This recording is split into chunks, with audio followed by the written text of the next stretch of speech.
Ganito po mag-unbind sa Met Wallet. Bali, punta lamang po tayo dito sa My Beans. Ayan. And then, punta po tayo dito sa Withdraw. And then, dito po tayo sa Withdraw to. Ayan. Tapos, dito sa ibaba, may makikita kang Unbind Met Wallet. Ayan.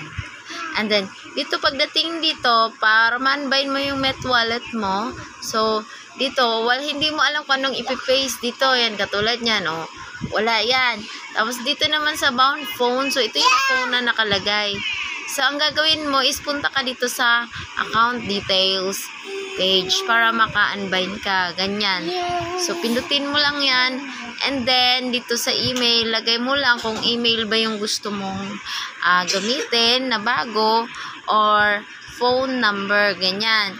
Pero, bago ka magpunta dito, make sure na napalitan mo muna yung email mo. Kasi, kapag hindi mo mapalitan yung email mo, hindi ka makakakuha ng code. Kasi, hindi siya magsisend. So, bago dyan, balik ka muna, atras ka, and then, punta ka sa account mo, dito sa My Profile. Ayan. Nakita nyo po dito, Gmail.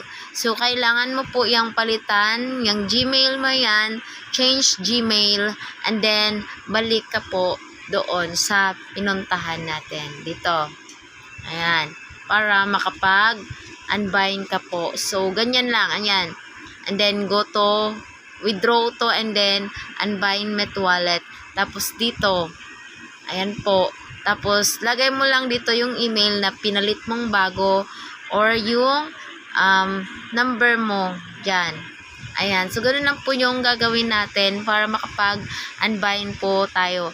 Kasi kung hindi mo papalitan yung email mo, hindi ka makapag-unbind kasi hindi siya magsisend ng code.